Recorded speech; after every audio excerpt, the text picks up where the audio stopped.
entendu les cris sourds du pays qu'on enchaîne. Oh ouais, partisans, ouvriers, paysans, c'est l'alarme. Ce soir, l'ennemi connaîtra le prix du sang et des larmes. Motivé, motivé, il faut rester motivé. Motivé, motivé, il faut se motiver. Motivé, motivé, soyons motivés. Motivé, motivé, motivé, motivé. C'est nous qui brisons les barreaux des prisons pour nos frères. Là.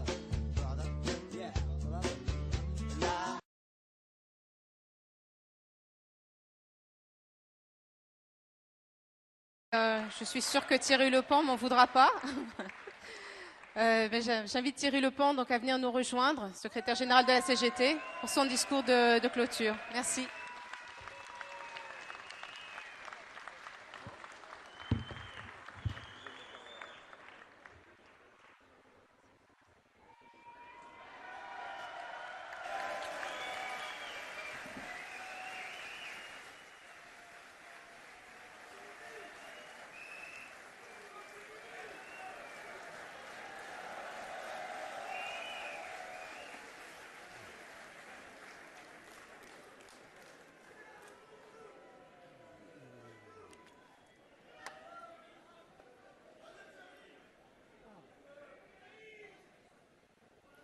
Vous allez bien apparemment, hein? Non, n'en doutez pas, ce n'est pas un clone, c'est bien moi, du moins je l'espère. Heureusement, nous avons l'esprit critique, un peu d'humour, et quelques lignes dans la presse sur la santé des uns ou des autres ne suffisent pas à en faire douter.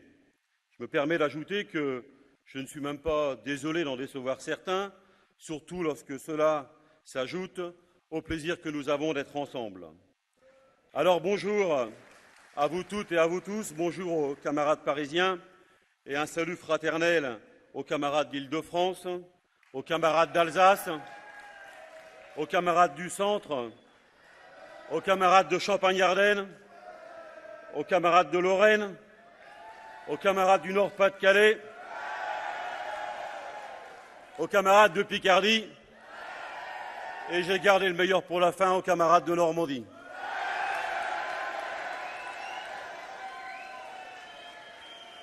En arrivant, des camarades m'ont demandé « Pourquoi est-ce que tu as choisi Nantes pour commencer cette série de 4 meetings en France ?» À vrai dire, la réponse est très simple. Il m'a été rapporté que l'actuel Premier ministre fut pendant une longue période maire de Nantes. Je l'ai rencontré, vous le savez, la semaine dernière à Paris. Je dois dire que Jean-Marc Ayrault écoute beaucoup. Il écoute d'ailleurs peut-être un peu trop car il n'entend pas. J'exagère en disant qu'il n'entend pas, je devrais dire il n'entend pas ce que la CGT lui dit. Vous le savez, la surdité est une maladie professionnelle bien connue des chaudronniers. Ça tombe bien, c'est mon métier.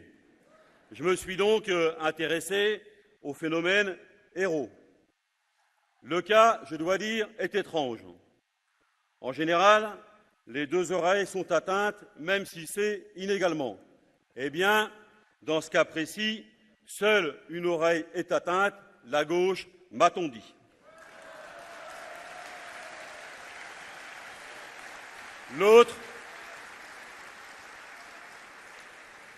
L'autre oreille semble très bien fonctionner et il entend parfaitement les injonctions du patronat, emmené comme un seul homme par son tout nouveau président.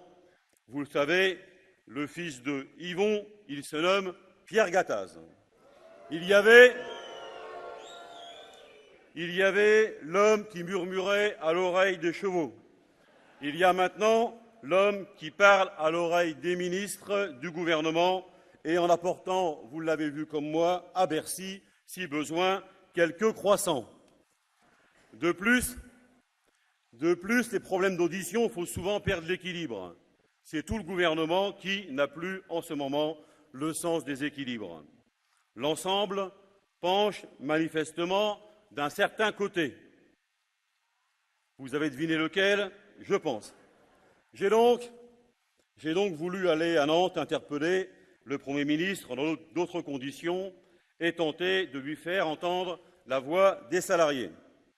Apparemment, depuis le meeting de Nantes et Marseille, puis celui de Montpellier hier, on me dit que l'audition commencerait à revenir.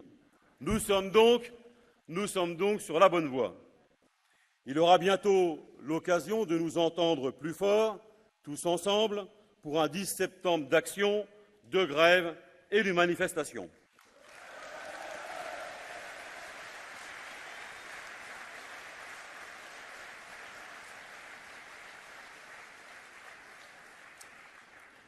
Nous sommes début septembre, cela ne vous a pas échappé, et nous voilà déjà, mais j'allais dire encore, sur la brèche. De plus, nous sommes réunis au moment de la rentrée scolaire, malgré les difficultés pour s'organiser dans nos familles, malgré les difficultés à trouver des formations ou des places pour nos enfants dans les écoles, malgré les difficultés financières pour faire de cette rentrée scolaire et acheter les fournitures nécessaires. J'ai parlé de rentrée scolaire, mais pour parler rentrée, encore faut-il être reparti. Or, nous avons toutes et tous fait un constat, tout le monde n'est pas parti en vacances, loin de là. Ceux qui partent sont d'ailleurs, et c'est un phénomène nouveau, aujourd'hui minoritaire. Certes, les professionnels du tourisme ont l'habitude de se plaindre, mais la baisse de 10% de la fréquentation hôtelière en juillet, malgré l'excellente météo, est un fait. Beaucoup de salariés ont été en congé, mais pas en vacances, faute de moyens financiers. Comment ne pas y voir la conséquence directe du faible pouvoir d'achat, du chômage de masse et de l'incertitude du lendemain pour beaucoup de salariés. Le haut de gamme touristique, lui, s'en sort bien, voire très bien. Il n'y a pas de hasard, mais au contraire, un rapport de cause à effet. Comme on dit en Normandie, mais aussi ailleurs, je crois, un bel été promet une riche moisson. Et justement, nos amis les riches ont engrangé une magnifique récolte de blé. Non, rassurez-vous, ils ne moissonnent pas, eux. Ils laissent les autres moissonner pour eux. Je ne parle pas, bien évidemment, de la céréale, je parle d'une autre variété de blé. Les grands groupes français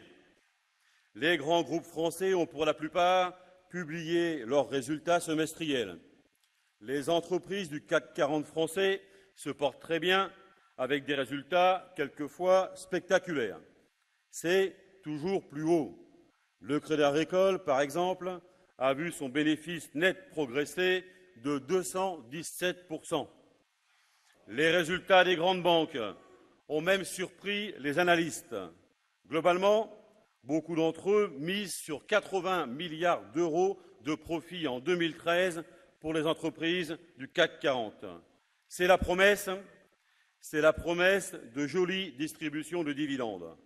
Dans la foulée de ces annonces, les cours des actions ont grimpé à la bourse, notamment la bourse de Paris.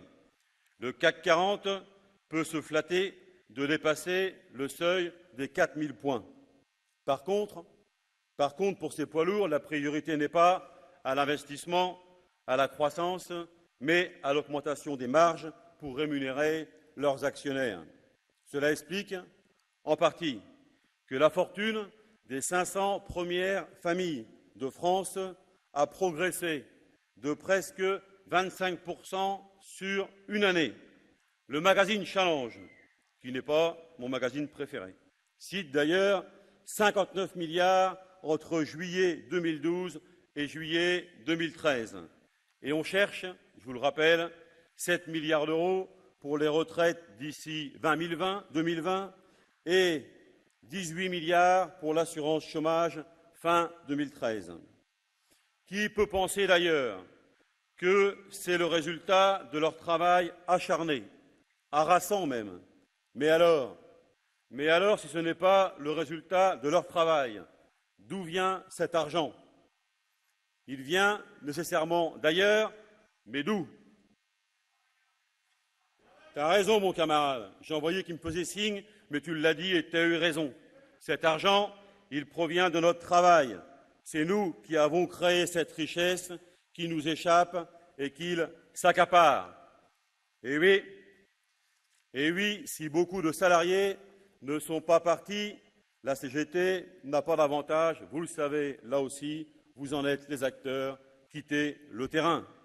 Peut-on parler de rentrée? Cet été, les militantes et les militants de la CGT ont toujours été sur le terrain. Les unions départementales, les unions locales, les syndicats se sont mobilisés pour aller à la rencontre des saisonniers, pour organiser des journées d'études sur notre système de retraite, pour distribuer des tracts aux portes des entreprises, pour préparer des initiatives, dont celle-ci, dont celle d'aujourd'hui, qui est une réussite, disons-le tout de suite. Cette réussite, c'est la vôtre. Les luttes, vous pouvez vous applaudir, hein.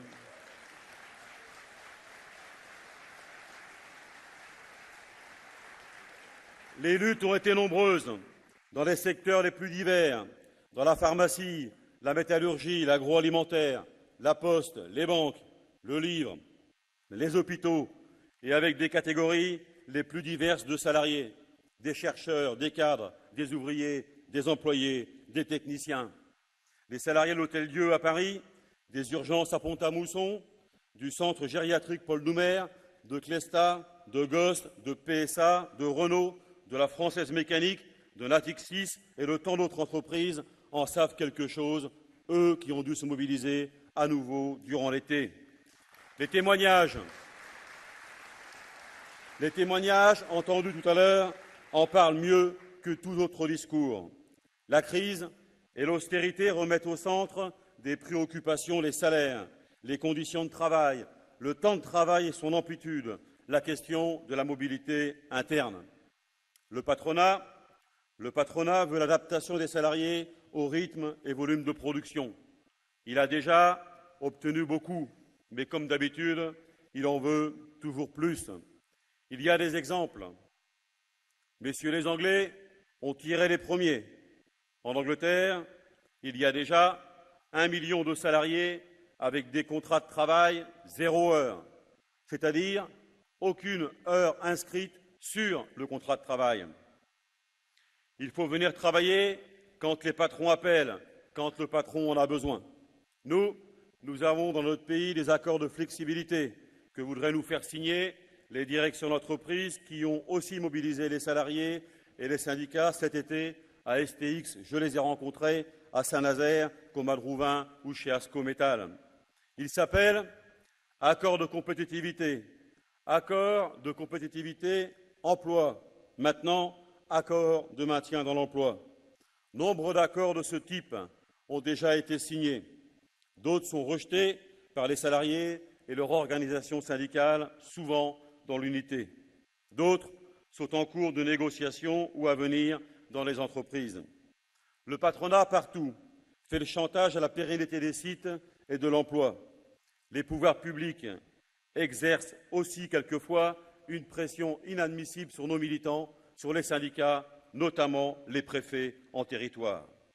Il y a des accords de ce type, il y en avait avant l'accord national interprofessionnel du 11 janvier. Mais depuis la loi publiée le 14 juin, le patronat met la pression car il a maintenant un cadre légal. Il y a eu par exemple Sevel-Nord, Valeo à Amiens, l'accord Renault ou Plastic Optimium à l'Ardèche. Globalement et avec des modalités diverses, le patronat vise les mêmes objectifs.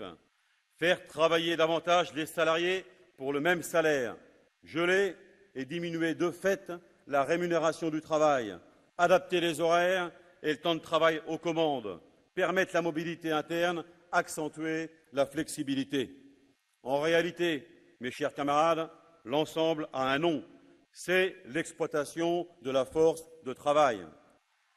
Les situations sont diverses, les réponses des salariés, nous le savons là aussi, et de leur organisation sont également diverses. Pourtant, à chaque fois, l'intervention des salariés est plus que nécessaire. Alors, Alors, mes chers camarades, la journée du 10 septembre est une nouvelle opportunité de se faire entendre pour tous les salariés de ces entreprises où se posent des questions de remise en cause du contrat de travail. Nous le savons, il est exceptionnel d'avoir une action dès le 10 septembre. Pour pouvoir le faire, c'est déjà l'expression d'un rapport de force à la suite de l'ensemble de ces meetings, de ces initiatives. Collectivement, nous avons pris cette décision d'action et nous ne pouvons que nous en féliciter. Nous savons toutes et tous pourquoi. Il faut mettre un terme à ces politiques d'austérité qui échouent partout en France et dans le monde, plombent l'activité et précipitent les peuples dans la misère. C'est le syndicalisme européen et les peuples européens qui le disent avec nous. Il faut changer de cap pour dire non aux politiques d'austérité. Et notre cap à nous, militants de la CGT, c'est de mobiliser les salariés à partir de leurs préoccupations. Le travail, son contenu, ses finalités, ses conditions, sa rémunération. Comme moi, vous avez toutes et tous remarqué qu'il y a un grand tabou, un immense non-dit, un secret encore plus fort que le secret de famille dans ce pays.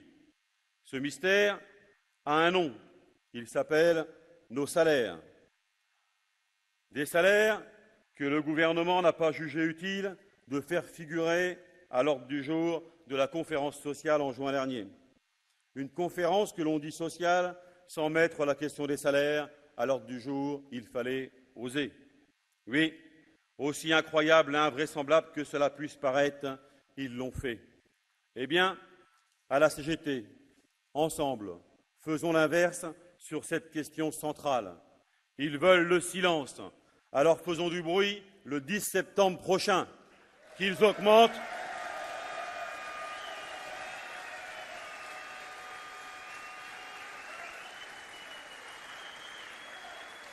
qu'ils augmentent les salaires. C'est le cœur, c'est le moteur. C'est d'abord socialement juste et bon pour l'économie de notre pays. Augmenter les salaires, je l'ai dit, c'est un besoin vital. Comment vivre aujourd'hui avec des salaires autour du SMIC et souvent même en dessous à cause des temps partiels imposés? Les femmes, les jeunes en savent aujourd'hui encore quelque chose. Comment faire lorsque le loyer représente souvent plus du tiers du salaire? Les jeunes, en particulier confrontés à la précarité et aux petits salaires, ils cumulent les deux phénomènes, ont les pires difficultés pour se loger correctement. Le salaire, c'est aussi et surtout la reconnaissance de notre travail. Ils utilisent notre force de travail, nos savoir-faire et ne veulent pas reconnaître notre travail. Eh bien, affirmons-le très fort. Il faut un salaire minimum d'embauche, un SMIC à 1 700 €.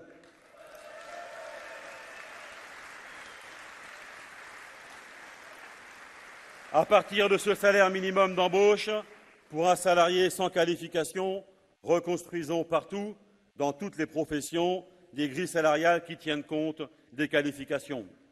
Partout aussi, nous devons permettre des évolutions de carrière. Il n'est plus tolérable aujourd'hui qu'un salarié reste durant toute sa carrière professionnelle au même indice ou quasiment au même niveau de qualification. Non seulement ce n'est pas tolérable, mais c'est contre-productif. À qualification égale, un salarié doit voir sa rémunération doublée entre le début et la fin de sa carrière. C'est notre repère revendicatif commun. Enfin, l'augmentation des salaires est la condition d'une sortie progressiste de la crise. Nous voulons à nouveau l'affirmer. Nos adversaires, d'ailleurs, n'arrêtent pas de répéter que cette crise aurait éclaté en 2008 comme une crise financière qui serait devenue une crise économique, puis une crise sociale, puis une crise budgétaire. C'est faux, c'est exactement l'inverse et nous le démontrons. C'est parce que le travail n'a pas été assez rémunéré qu'il y a eu une crise financière. Au lieu de payer le travail, les entreprises ont gavé les actionnaires. La finance a ainsi spéculé et créé cette crise financière.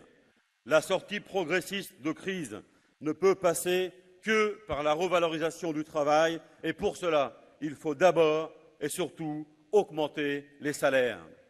Sur ce terrain, nous sommes évidemment en opposition frontale avec le patronat. Il faut dire aussi que le gouvernement lui donne, dans cette période, un bon coup de main. Quelques heures avant la conférence sociale, la ministre Maryse de Brochu a annoncé pour la 4e année consécutive le maintien du blocage du point d'indice qui sert de calcul des salaires dans la fonction publique. Certains, et peut-être même certains d'entre nous, y ont vu une maladresse. Non, c'était très clairement un signe envoyé au patronat et au monde de la finance. D'ailleurs, dans la foulée, il n'y a pas eu de coup de pouce au SMIC en juillet, malgré l'urgence sociale. Pour faire passer la pilule, le gouvernement a promis une mesure d'urgence, un petit coup de pouce le 1er janvier prochain pour 2 400 000 agents de la catégorie C, payés juste au niveau du SMIC. Le 26 juillet dernier, la même Maryse de Brochu évoquait une hausse de 20 à 30 euros par mois, soit au mieux 1 euro par jour. C'est tout simplement indigne, après 4 années consécutives de blocage des salaires.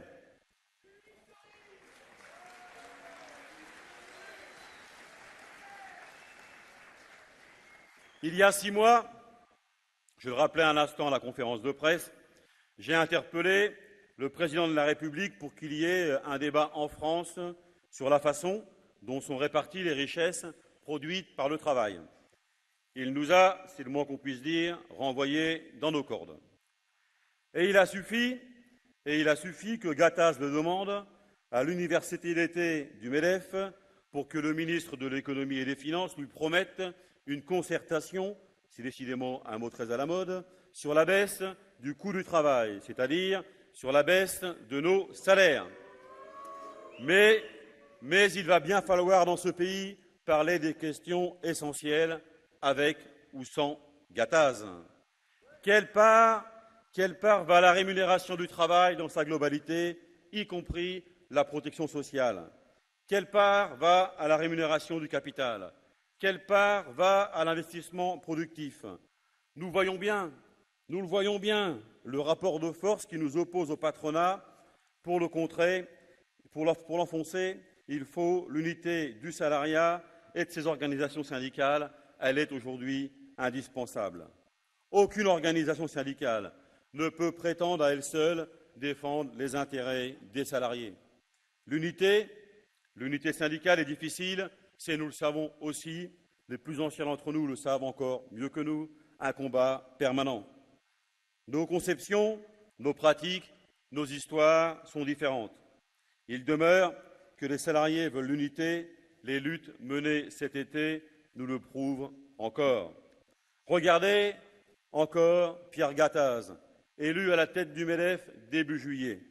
Dans les jours qui ont suivi son élection, les heures presque, il a constitué sa direction avec tous ses anciens concurrents. Qui pourrait être assez naïf pour penser qu'il s'agit là d'un hasard? Chez ces gens-là, le sens de leur intérêt commun est beaucoup plus fort que tout le reste. Ils se sont tout de suite rangés en rang serré. Le patronat entretient, lui, toujours la division des salariés, mais il n'y a pas deux camps parmi les organisations syndicales, celles qui seraient prêtes à tout accepter et, de l'autre côté, ou en face d'elles, ce qu'ils appellent les contestataires. La réalité est bien différente de cela. Les sujets d'accord entre les organisations syndicales sont bien plus nombreux qu'il n'y paraît. Le fait que 4 organisations syndicales appellent à manifester ensemble le 10 septembre prochain est un point d'appui solide. Cela donne du souffle à l'action et n'empêche nullement la CGT de prendre ses propres responsabilités. Les salariés aspirent à l'unité. L'unité peut, nous le savons, s'élargir. La CGT sera toujours disponible pour la construire inlassablement, y compris avec les organisations de jeunesse comme nous le faisons en ce moment. Mes chers camarades, j'ai parlé d'un tabou tout à l'heure. Il y a aussi un autre sujet qu'il faudrait mettre sous le tapis pour le patronat et le gouvernement, après les salaires, c'est l'emploi. D'ailleurs, il a subi le même sort que les salaires lors de la conférence sociale. Pas d'inscription des questions d'emploi à l'ordre du jour. Pour le gouvernement, c'est cacher ce sujet que je ne saurais voir. Nous connaissons pourtant toutes et tous la situation. Depuis 27 mois, ce sont les mêmes sinistres annonces. Nous sommes largement au-dessus des 5 millions de chômeurs officiellement recensés, toutes catégories confondues et outre-mer compris. Et encore, ce sont les chômeurs recensés. Les responsables viennent d'ailleurs de découvrir une nouvelle catégorie statistique. Décidément, ils en inventent tous les jours. Comme d'habitude, ils en ont fait un sigle. Le sigle, c'est NEET. Ne comptez pas sur moi pour vous donner les mots en entier, c'est bien sûr en anglais. Ces jeunes, donc, ce sont des jeunes de 15 à 29 ans qui ne sont ni en emploi, ni en formation, ni en stage, et que l'on dit découragés et motivés. Eux, ils les découvrent, nous les connaissons depuis longtemps, ces jeunes. Nous connaissons leur parcours. Ils quittent l'école, dans le meilleur des cas, ils restent à la maison, puis ils passent par la mission locale, ils galèrent et quelquefois disparaissent. Si au moins Bruxelles découvrait cette catégorie de jeunes pour lui donner du travail, pas du tout. Si cette catégorie intéresse Bruxelles, c'est avant tout parce que de savants calculs ont révélé qu'ils ont, entre guillemets, coûté, je cite, 153 milliards d'euros aux États européens. C'est eux qui le disent, le non-travail coûte. Pour une fois, le mot est bien utilisé. Le coût du chômage est même exorbitant, à commencer pour les privés d'emploi eux-mêmes. Le capital coûte, le non-travail coûte. Le travail rapporte, seul le travail est producteur de richesse. Faut-il rappeler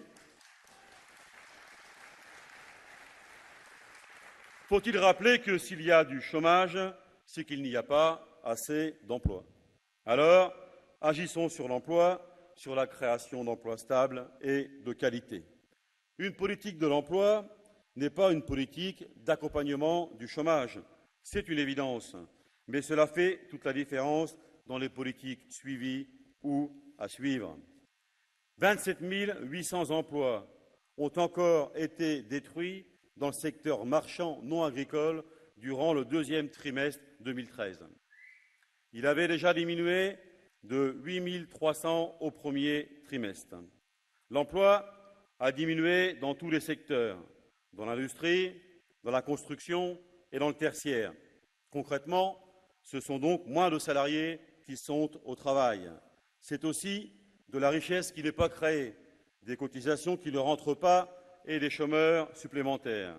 C'est à ce niveau qu'il faut agir, à la fois sur la création d'emplois et sur la qualité de l'emploi. Vous avez remarqué, comme moi, que les préoccupations gouvernementales sur ces questions sont ailleurs. Il y a beaucoup de déclarations, de déplacements, dont le thème est en apparence l'emploi.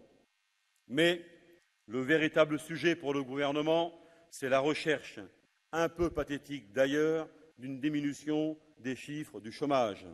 En lieu et place d'une politique de l'emploi, nous avons une politique de gestion des chiffres du chômage. Deux outils tiennent lieu de politique. Les emplois d'avenir, bien à la peine pour arriver aux 100 000 promis, et, à plus longue échéance, les contrats de génération. Nous avons en effet un président bricoleur, vous l'avez remarqué, il a sa boîte à outils. Je ne peux évidemment pas lui donner de conseils. Pourtant, la situation de danger imminent et d'urgence m'y contraignent. Ma connaissance de certains outils m'y oblige aussi. Monsieur le Président, Monsieur le Premier ministre, les outils sont nécessaires pour travailler, mais faites très attention. De mauvais outils peuvent gravement blesser les autres, mais aussi ceux qui les utilisent. Au total, l'ensemble des contrats aidés, contrats d'avenir compris, s'élèverait à plus de 540 000 à la fin de l'année. Ces contrats aidés viennent s'ajouter aux autres exonérations fiscales et sociales dont bénéficient les entreprises, au crédit d'impôt compétitivité emploi, au crédit impôt recherche. Nous sommes donc bien loin d'une politique de l'emploi. Il ne s'agit que de soins palliatifs au manque d'emploi.